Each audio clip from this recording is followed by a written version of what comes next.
हरे कृष्णा। श्रील प्रभुपाद वाणी की जय। 15 मई।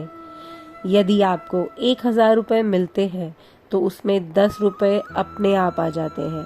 यदि आपको श्री कृष्ण मिल जाते हैं तो आपको सभी पूर्णतः स्वतः प्राप्त हो जाती हैं। ऋषिकेश, 15 मई 1977। जगत गुरु श्रील प्रभुपाद की जय। श्रील प्रभुपाद वाणी की जय।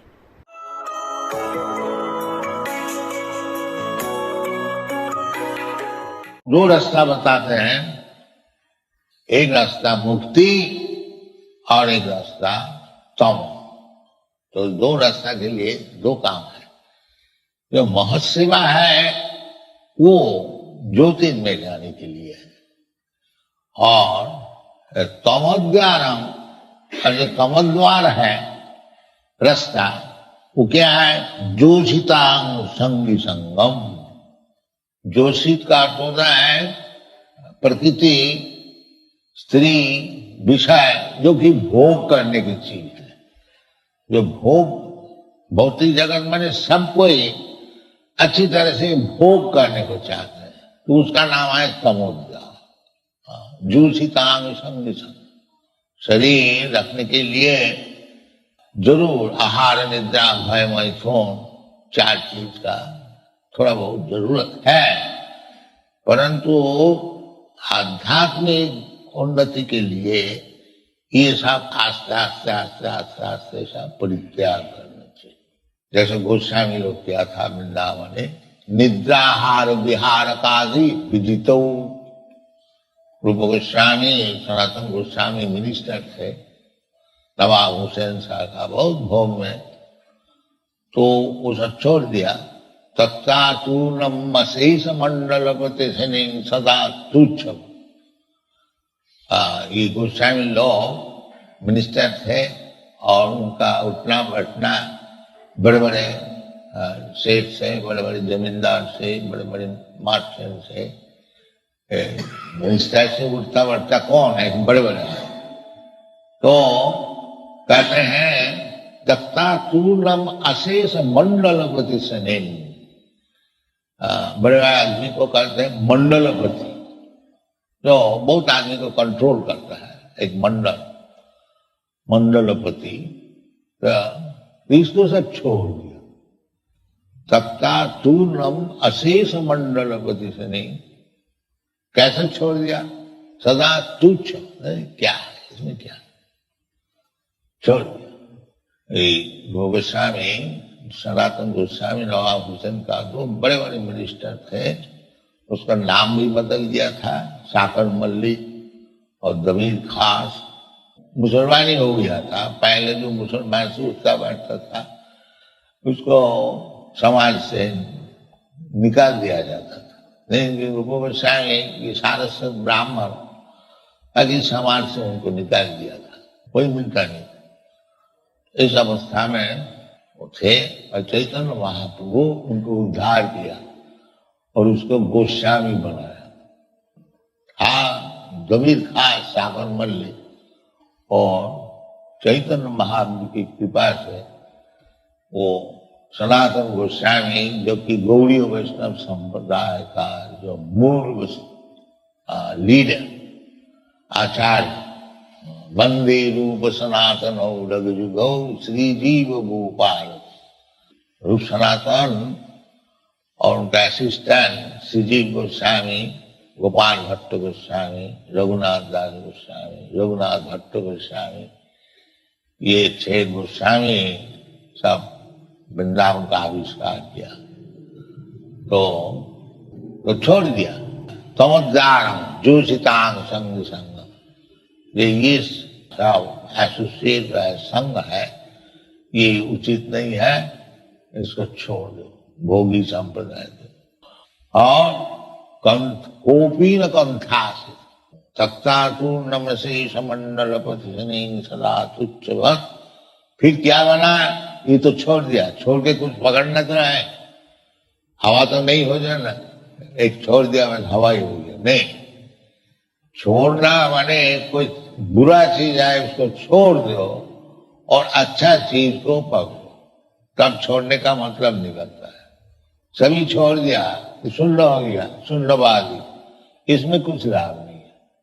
तो गोस्वामी लो प्रत्यातूर्णमसी समंडलपति शनि, सदा तुझको तुच्छ समझ करके कोई कीमत ही है नहीं ऐसे समझा, छोड़ दिया।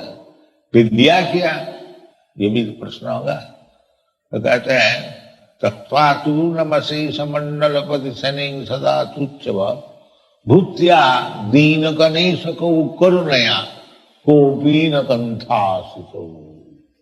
ग्रहण किया कोपीन कंथा। अब वृंदावन में बाबा जी लोग आप देखे हैं, थोड़ा ऐसा ही कपड़ा है वैसा, ये तो नकल भी बहुत है, बाकी असल में गोस्वामी लोग थोड़ा ही बदन ढाकने के लिए कौपिन कंथा आश्रय ग्रहण कर लिया।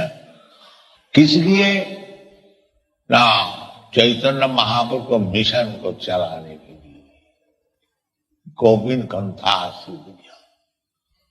भूत्या दीन गणेश को करुणया, दीन गणेश, ये जो गण, गण का माने साधारण पीपल इन जनरल, उनको कृपा करने के लिए भूत्या दीन गणेश को करुणया कोपीन कंथा सिद्ध। ये जो संन्यास लेने का अर्थ क्या होता है? संन्यास लेने का अर्थ यही है कि दीन गणेश को करुणया, जो दीनहीन साधारण मनुष्य है उसको कृपा करने के लिए। महत विचलन नीनाम गृहीनाम दीन चेतसा, इसे भागवत का वाक्य है। जो महत लोग, जो महात्मा जो है, वो फकीर हो जाते हैं, कोपिन कंथा का आश्रय ग्रहण करते हैं। क्यों? दीन गणेश को करुणया, ये जो दीनहीन गृहस्थ है उनको कृपा करने। क्या? जब भिक्षुक होके जाते हैं, हमारा देश में भिक्षुक कोई भी आए, चोर भी अगर भिक्षुक होके आए, जैसे रावण आया था, सीता को, उसके भीतर में सीता जी को हरण करेंगे और बना भिक्षुक। ऐसे भी बहुत भिक्षुक होते हैं। उस समय एक ही रावण था, आजकल बहुत रावण है, तो कलियुग है। तो बाकी भिक्षुक होने का कारण यही है, जो भिक्षुक कहीं भी जाए, आज भी भारतवर्ष में कोई भी भिक्षुक जाए, सन्यासी के बाद चाहिए उसको कुछ देता है। गृहस्थ का ये धर्म है, आया है मांगने को, दो, थोड़ा सा आटा दो, थोड़ा सा चावल दो, एक टुकड़ा रोटी दो, ये नियम है। तो भिक्षुक होने से सबका कृपा पात्र हो जाता, और उसमें एक मौका मिलता है कि सब कोई आइए महाराज बैठिए, थोड़ा दीजिए चावल, तो उसको बैठने का मौका मिलता है, और बैठने से कुछ भगवत चर्चा होती है, तो उसमें वो गृहस्थ का उपकार होता है। उससे जो एक टुकड़ा रोटी दिया जाता है, थोड़ा चावल दिया जाता है, तो उसको थोड़ा जगाने के लिए। ये जो मस्त है तो समझते हैं, और ये हमारा परिस्थिति बड़ा सुंदर है, हमारा स्त्री है, पुत्र है, रुपया है, पैसा है, नौकर है, चाकर है, यही सब हमको रक्षा करेंगे, ये बात नहीं, ये तुमको रक्षा नहीं कर सके। पश्यन्नपि न पश्यति देहापत्त कलत्रादिषु आत्मसन्नेषु असत्सु अपि प्रमत्ता तस्य निधनं पश्यन्नपि न पश्यति। भागवत में सुखदेव गोस्वामी में तो समझता है, जो ये जो हमारी परिस्थिति है, हमारा अति सुंदर स्त्री है और पुत्र है और पौत्र है, बैंक बैलेंस है, बिजनेस है, अच्छा मकान है, अब जमराज साला क्या करेगा हमारा? ये बात नहीं है, जमराज नहीं छोड़ेगा। ये जानते हैं पश्यन्नपि न पश्यति, ये सब चीज हमको रक्षा नहीं कर सकेंगे, हमको तो रक्षा भगवान ही कर सकते हैं। बाकी वो भगवान का तरफ नहीं जाता है। क्यों? अप्रमत्य पागल, पागल देहापत्त कलत्रादिषु आत्मसन्नेषु असत्सु अपि जानते हैं, ये सब टिकेगा नहीं, 2 दिन के लिए है, सब खत्म हो जाएगा, माइंड भी खत्म हो जाएगा। ये हमारा जो सोल्जर है जिसका ऊपर निर्भर करके मैं समझता हूं बड़ा हम सुरक्षित है, ये मूर्खता है। तो ये जानते हैं, इसलिए कहते हैं प्रसन्न भी न प्रसन्न, देखता है और सब आदमी को ये नहीं कर सका, कुछ चला गया, केवल रोता है पिताजी हमारा चला गया, तो हमको चला जाना ही पड़ेगा। बाकी प्रमुखता है, पागल है, इसलिए देखते हुए भी दिखता है, प्रसन्न भी न प्रसन्न। तो ये सा ज्ञान होता है यदि महत् सेवा, महात्मा को सेवा करें। जो महात्मा कौन है? वही भक्त है, संपूर्ण भगवान का भक्त है, तो ये सब ज्ञान मिलता है। हाँ, इसलिए शास्त्र में कहते हैं तद विज्ञानार्थम स गुरुमेव विगच्छे। कोई वास्तविक भगवत भक्त उसको गुरु मान करके उसको आश्रय ग्रहण करो, उसको आश्रय ग्रहण करने के तुमको ज्ञान अच्छी तरह से, वेद ज्ञान जो है वो तुमको मिलेगा। और यदि जोशितांग संग संगम, जो विषय भोगने करने वाले हैं, केवल रुपया पैसा से मतलब है और इंद्रिय तर्पण करने में जो वो भी प्रवृत्त बताया है, नूनम प्रमत्त कुरुते विकर्म जब इंद्रिय प्रीतये आपनोति।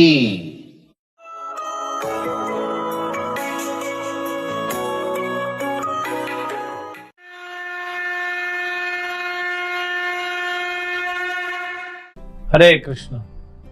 भगवद गीता अध्याय 1 श्लोक संख्या 23। योत्समानां न वेक्षेयं य एते यत्र समागतः धार्तराष्ट्रस्य दुर्बुद्धेर युद्धे प्रिय चिकीर्षवः। मुझे उन लोगों को देखने दीजिए जो यहाँ पर धृतराष्ट्र के दुर्बुद्धि पुत्र दुर्योधन को प्रसन्न करने की इच्छा से लड़ने के लिए आए हुए हैं। तो यहाँ पे अर्जुन भगवान कृष्ण जो उनके सारथी बने हुए हैं उनको कहते हैं कि मेरा रथ ले चलिए। पिछले श्लोक में हमने देखा सेनयोर उभयोर मध्य कि रथ को ले चलिए। अब वो अपना मनसा बता रहे हैं, अपने मन की जो उनकी भाव है उसको भगवान के सामने रखने की क्यों मैं बोल रहा हूं। तो क्या करना चाहता है? देखना चाहता है। अर्जुन देखना चाहता है कौन कौन है। दुर्योधन को दुर्बुद्धि बोला गया, धार्तराष्ट्र से दुर्बुद्धि, क्योंकि इसकी बुद्धि जो है वो कपट है, ये कपटी है, ये कपट से जीतना चाहता है। धर्म से जीतो कोई टेंशन नहीं है, लेकिन इसने बहुत बार कपट से पांडवों को मारने का कोशिश किया, उनको धोखा देने का कोशिश किया, जुआ में बहुत सारी उसने कपटी उनके साथ ऐसी नीतियां चलाई। तो अब अगर दुर्योधन कपटी है, अधर्मी है, तो जो उसका साथ दे रहे हैं वो भी वही होंगे, है ना। तो अर्जुन देखना चाहता है कौन कौन इसके साथ है। एक तो ये, क्योंकि वो दुर्बुद्धि है तो बाकी सब दुर्बुद्धि होंगे। हालांकि भीष्म और द्रोणाचार्य अलग कैटेगरी है। दूसरा, वो देखना चाहता है कि हम मुझे लड़ना है तो कितनी स्ट्रेंथ है, दुश्मनों की कितनी शक्ति है, कितना शक्तिशाली है। तो ये चीज जरूर जानना चाहिए कि शत्रु कितना शक्तिशाली है। अब इसमें दो चीजें हैं। एक तो अर्जुन जो है वो देखना चाहता है शत्रु की शक्ति। तो हमारा शत्रु कौन है? हम अगर बिजनेसमैन है तो कॉम्पिटिटर है, जॉब कर रहे हैं तो हमारे कॉलीग्स होते हैं, हम उनको शत्रु समझते हैं, हालांकि शत्रु नहीं है। असली शत्रु कौन है? हमारा मन और मन में बैठे हुए अनर्थ। इनको अनर्थ बोला गया है। मतलब जिसका कोई अर्थ नहीं, जिसका कोई वैल्यू नहीं। क्या है ये? काम, क्रोध, लोभ, मोह, मद और मत्सरता, ये हमारे शत्रु हैं जो हमारे मन में बैठे हैं। और मन भी कैसा है? हाँ, वो भी वश में नहीं है, वो भी धर्म को पालन नहीं कर रहा, वो अपने हिसाब से घूम रहा है। अगर कोई गाड़ी, कार हो, स्पीड पे जा रही है और सडनली उसका ड्राइवर दरवाजा खोल के बाहर कूद जाए, आप पीछे बैठे हैं, क्या होगा? आपका क्या होगा? गाड़ी का तो जो होना होगा वो सोच के, डर के आपको तो ऑलमोस्ट हार्ट अटैक आ जाए। ट्रैफिक है या फिर घाट पे जो रोड, सड़कें मुड़ रही हैं और उस पे गाड़ी है तो गए, गाड़ी गया। तो ड्राइवर जो होता है वो बुद्धि होती है। जब बुद्धि काम नहीं करती है, जब भगवत गीता के द्वारा भोजन नहीं दिया बुद्धि को, तो बुद्धि काम नहीं करती है, तो मन क्या होता है? टेक ओवर कर लेता है। और मन कैसा है? स्टीयरिंग के जैसा गाड़ी के। आप पैसेंजर हो, आत्मा पैसेंजर है पीछे बैठे। तो मन जहां जहां भाग रहा है, इंद्रियों को भगा रहा है, वैसे ही हमारा शरीर भाग रहा है और हम भी भाग रहे हैं। दुख कौन भुगत रहा? हम। तो हमारा असली शत्रु कौन है? स्वतंत्र मन, वह मन जो हमारे वश में नहीं है, वो हमारा शत्रु है। अब दूसरा कॉन्सेप्ट था अर्जुन का कि देखना है कौन कौन इसका साथ दे रहा है। तो अगर कोई व्यक्ति अधर्मी है तो किन लोगों के साथ दोस्ती करेगा? अधर्मियों के साथ। इंग्लिश में कहावत है ना, a man is known by the company he keeps. जैसे आपके मित्र हैं, जैसे आपके साथी गण हैं, वैसे ही आप हो, तभी तो उनके साथ है। एक ही थाली के चट्टे बट्टे हैं, क्योंकि गुण मिलते हैं ना, सतोगुण, रजोगुण, तमोगुण, ये गुण है, ये मिल जाते हैं। तो अगर हम अपने आप को सतोगुण में स्थित करके और आगे बढ़ना चाहते हैं, अपनी चेतना को सुधारना चाहते हैं, तो फिर हमको क्या करना पड़ेगा? अपनी कंपनी चेंज करनी पड़ेगी, एसोसिएशन, संगत चेंज करनी पड़ेगी। जैसा संग वैसा रंग। अब संग होती है मनुष्यों के भी, आजकल संग हो रहा है यूट्यूब पे, सोशल मीडिया पे, और सामने वाला आपसे बात नहीं कर रहा, यूट्यूब पे वीडियो देखते जा रहे हो, तो उसका संग ले रहे हो। इंद्रियां उसका संग ले रही, मन उसका संग ले रहा है। आप क्या पढ़ते हैं, क्या देखते हैं, क्या क्रियाएं करते हैं, ये सब को शुद्ध करना जरूरी है। क्योंकि जब तक ये तमोगुण और रजोगुण से ग्रसित रहेंगे, तब तक आप तमोगुण रजोगुण से घेरे हुए रहोगे। और आत्मा का स्वभाव ही नहीं है कि तमोगुण रजोगुण के साथ रह सके। इसीलिए हमेशा हम तकलीफ में रहते हैं, इसीलिए परेशान रहते हैं। कई बार तो हमारे पास लोग आते हैं, उनको समझ में नहीं आता उनकी परेशानी क्या है। भाई अच्छा जॉब है, पैसे हैं, पति पत्नी अच्छे से चल रहे हैं, बच्चे अच्छा पढ़ाई कर रहे हैं, सब है, बट पता नहीं कुछ परेशानी है, बोलते हैं ये परेशानी। तमोगुण रजोगुण के साथ आत्मा नहीं रह सकती, क्योंकि आत्मा पूर्ण शुद्ध है और शुद्ध सत्व में ही रह सकती। तो गलत एनवायरनमेंट, जैसे मछली को उठा के आप बैठा दिया घर में सोफे पे, टीवी देखो, फर्स्ट क्लास एसी, टीवी सब चल रहा है, लेकिन क्या फायदा होगा? वो तो तड़पती रह जाएगी, उसको सुख नहीं मिलेगा, उसको दुख मिलेगा। तो ये बात हमको समझनी चाहिए, और फिर हमको वैसा संग लेना चाहिए जो सतोगुण में हो। तो उसमें हम क्या होगा, धीरे धीरे हमारा जीवन प्रगतिशील होगा और हमको आनंद की अनुभूति होगी। हरे कृष्ण।